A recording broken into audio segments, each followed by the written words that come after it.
And on this video, we're taking a look at the Focuway L7 dashcam. Now this is connected to the internet, which means that you can remotely connect to this dashcam to get a live view of the vehicle, be able to track it, as well as talk to the people inside of the car. Also, what's interesting is that it does not require a hardwire kit. It comes with a power adapter that can be plugged in straight into the vehicle, simplifying the installation process. And with that adapter, we get park monitoring. That way you get live alerts to your phone if somebody is messing with the vehicle, and that is because this is equipped with dual radar systems to be able to pick up people behind and in front of your vehicle. So in this video, we'll take a look at the contents of the kit as well as the features of this dashcam, including driving video. That way we can see how well this thing actually performs.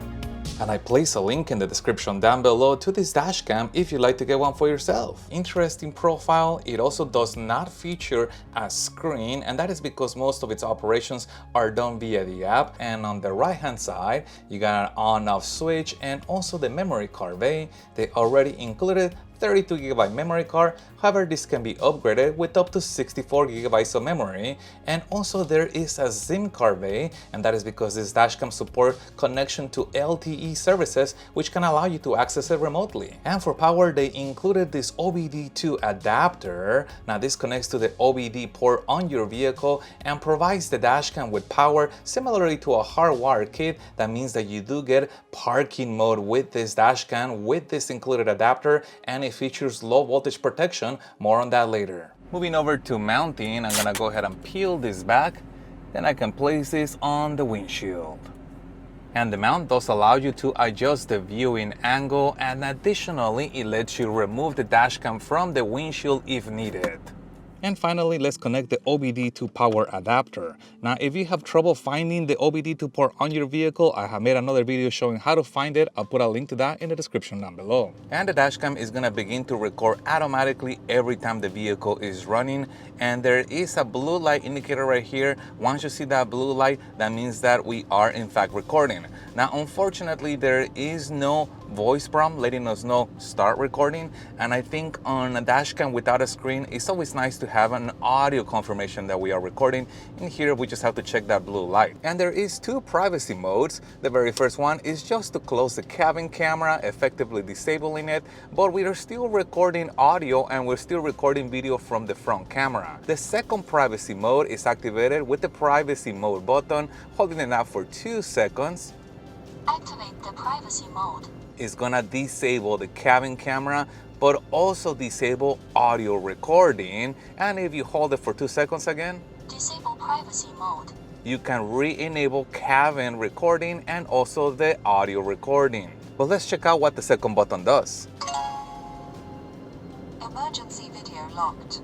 And you can see the lock icon has been turned on, and basically we have flagged and protected the section of the video that is currently recorded as important, and it also sends that video directly to the cloud. And the app is called Whitebox. And normally I have to be inside of the vehicle for me to be able to show you this, but because this dashcam is connected to the internet, we can always access the dashcam remotely, and the car does not have to be running. And I placed a person inside of the car just so we can see what that looks like. And with this microphone button, we can talk to them. Hello, can you wave your arms around? Hello. And there's just like, and we can also hear what she's saying. Can you come out of the vehicle and walk in front of it? Yes, I can. We'll switch over to the front camera. Now, the idea of being able to use the microphone is that if somebody was to be inside of your vehicle, perhaps somebody broke in, that you will let them know, hey, I can see you. And here's again that live view coming from the dashcam, even though we're not near the vicinity of the car. And you can also enlarge the view if you wanted to see this on a full screen. Here is that front view, and we'll go ahead and swap over to the interior view. Here is that cabin view. There's a couple icons on this side right here. The very first one is gonna begin to do a screen recording.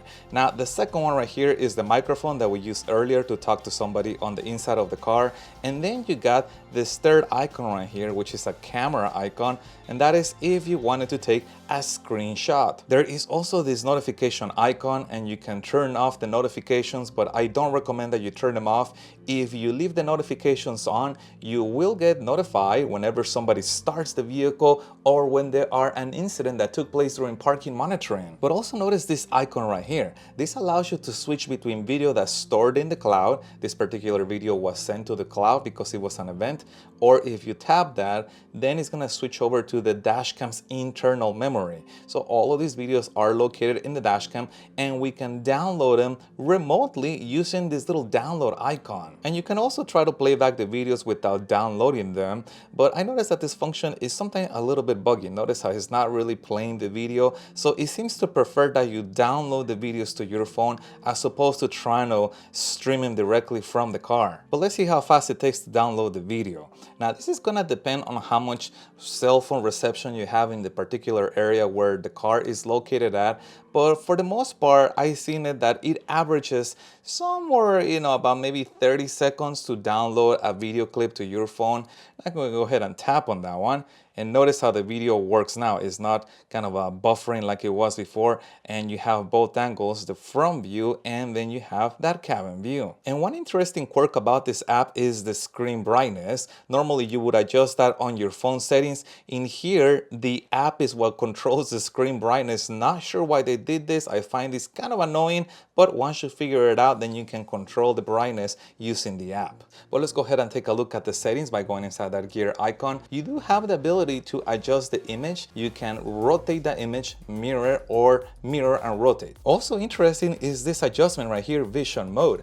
If you select night vision mode, then the cabin camera is gonna turn on the infrared lights to provide night vision, and you're gonna get the black and white look. However, I recommend leaving this on normal, and this is basically automatic night vision mode. So during the day we get nice color video, but during the night vision is gonna kick on so we can see in full darkness. And for parking monitoring, you'll find that under activity detection. And this is something extremely rare to have radar motion detection. That means that this can pick up people just approaching the car. They have not even impacted. Basically just passing by your car, that can be detected. It is equipped with a front radar and it's equipped with a rear radar. And you can also customize how it detects, whether you want just human detection or where you want to have detection in general of any type of movement. And if you choose to detect all movement, you are able to set motion zones. So for example, imagine that this tree right here is always moving.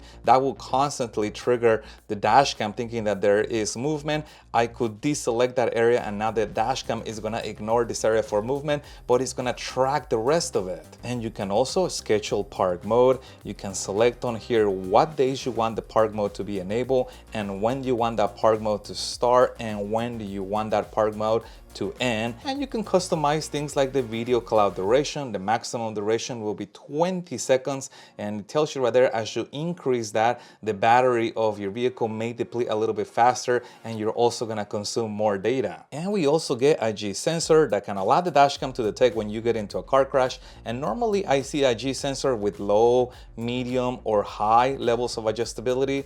This one right here is a slider, so it really allows you to fine-tune how sensitive you want that sensor to be to detecting the car crash. We get a second G sensor adjustment for park mode. So not only do we get that motion detection, we also have impact detection, and here you can select how sensitive you want the park mode G sensor to be to detecting somebody impacting your vehicle. And the speed unit can also be customized between kilometers per hour or miles per hour. Now unfortunately there is no way to disable the GPS coordinates or GPS speed. Some people don't want to have that information recorded, and I wish you could customize that in here. It is an important piece of evidence, but I understand that some people for privacy reasons don't want to have that information recorded, so hopefully they can add that functionality in the future. And this is how the speaker sounds when you are talking from the app into the car dashcam.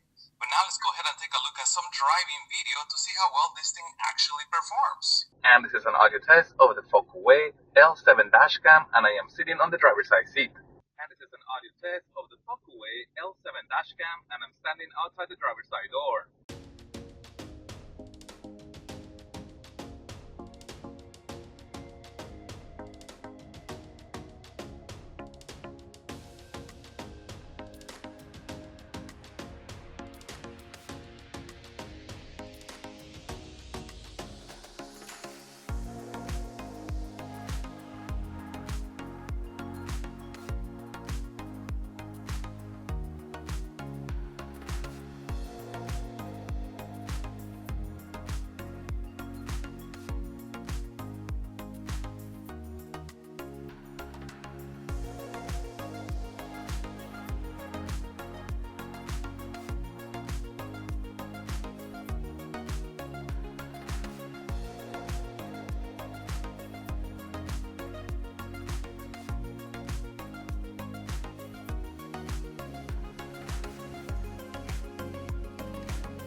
And I mentioned earlier that the power adapter does have low voltage protection, and that is controlled with this switch right here. And this is primarily for parking monitoring purposes. If you set it to low, the dashcam is gonna stay on the longest possible until your battery reaches 11.6, and at that point the cutoff is gonna kick in. If you set it to M, the cutoff is gonna happen at 11.8 volts, and if you set it to H, the cutoff is gonna happen at 12 volts. So H is going to be the most conservative setting in terms of protecting the battery, and L is going to be the most aggressive setting, but allowing you potentially to stay in parking mode longer. And this guy right here tells the dashcam how long to wait before going into park mode, and there are 3 settings. The very first one tells the dashcam to go into park mode after 2 minutes of the car not moving. The middle position tells the dashcam to go into park mode after 5 minutes of being stationary, and finally you can set it on the last one where it's gonna wait 10 minutes before it goes into park mode. And this delay primarily is used to allow you to exit the vehicle to avoid any false park mode incidents. Let's also talk about resolution. This is a full high definition dual channel dash cam, and if you take the memory card to your PC, you can download the videos directly from it, or you can use the app as I showed you earlier. The important thing to know is that when you copy the files from the memory card to your PC, those videos are gonna be in full high definition, which is 1080p. If you download the videos using the app, those videos are gonna be in high definition, which is 720p. Now, there are 2 advantages of downloading the videos via the app. The first one is, since the videos are in high definition 720p, they're gonna be easier to share because the file size is smaller than if you're trying to share the actual raw file from the memory card. The second advantage of downloading via the app is that if you get the video from the memory card, strangely enough, the file is combined both for the front view and the cabin view. Now, this is kind of a rare thing. I only seen this on another dash cam. So here you will use VLC player, and then you will select the next track. Basically, there are 2 tracks hidden inside every single video file, and now you can see both the cabin video and the front camera. I really wish the files were not put together like that. I wish you could have 1 file for the front and 1 file for the cabin, but that's the way they did it. Maybe hopefully they can change that in the future. But if you download the video using the app actually will show you both the front and the cabin without having to go through the VLC player on your PC and without having to select track 2. So it does have 2 advantages: smaller resolution for easier sharing, and that you get both views without having to use the VLC player. Now, it is important to point out that dashcams that are connected to the internet have a subscription cost because you're paying for that connection to the internet just like a cell phone plan. The first part is called the 4G Protect Go plan, and that plan is what connects this to the internet. That plan at the time of filming has a cost of about $20 a month, and if you buy a full year, then you can get a little bit of a discount on it. Now, you could technically use this without the subscription, but you're not gonna get any of the features that require the internet. So this basically just works like a basic dashcam without Wi-Fi. Now, there are some huge advantages to having a dashcam that you can access remotely: the vehicle tracking, the peace of mind that I'm sitting in a restaurant, I open up my app and I can see into the inside of my vehicle live view. It's all not only a pretty cool party trick, it does provide for a peace of mind. So I think that kind of offsets the subscription cost. Now, there is a second thing that you can add to the subscription plan, and that is the cloud storage service. So the Protect Go plan, which is that subscription fee that I talked about, is just the connection to the internet, being able to connect and access the features you see in the screen, and being able to access video from the cloud, meaning remote viewing. If you are looking to store video in the cloud, that has a separate cost. And again, Focuway breaks down the cost if you want to get it by month, or if you want to get it on a year basis, then they throw in an extra discount. Now, you might be wondering, what is the point of storing video in the cloud? Well, that has its own advantages. We know we can download video remotely from the dashcam to our phone. However, if you have the cloud storage option, now the dashcam is going to store the video of an event in the cloud. Now, here's why that's important. If somebody were to trigger the parking monitoring feature, that event took place, and normally it will be stored on the memory card. And if somebody gets inside of the vehicle and takes the whole dashcam, then you got no video. Sure, you got an alert on your phone, but now the video is gone. If you get the cloud storage function, the dashcam is gonna upload that video to the cloud. So not only did you get the notification that somebody got near the vicinity of your vehicle, if they take the dashcam along with them, you still have a copy of that video because that video is not stored here, it's stored in the cloud. Now it's exciting to see dashcams that connect to the internet coming down in terms of size, but also in terms of price. The last dashcam that I reviewed that could connect to the internet was the size of a brick, and it cost probably 4 or maybe 5 times as much as this dashcam. So remember, I placed a link in the description down below to this dashcam if you want to get one for yourself. Again, my recommendation would be that if you're planning to get this, make sure you also get the subscription service. If you get this and don't get the subscription service, you're gonna be very limited in terms of what this can do, and you're probably gonna be better off buying a different dashcam that does not have a cloud functionality if you're planning to get a dashcam without a subscription, cloud, or LTE connection. And if you have any other questions regarding this, please put that in the comments down below. If you found any part of this video helpful, make sure you hit the like button to support the channel, and stay tuned as I have a lot more dashcam reviews coming up. Thank you guys for watching, and as always, I'll see you on the next one.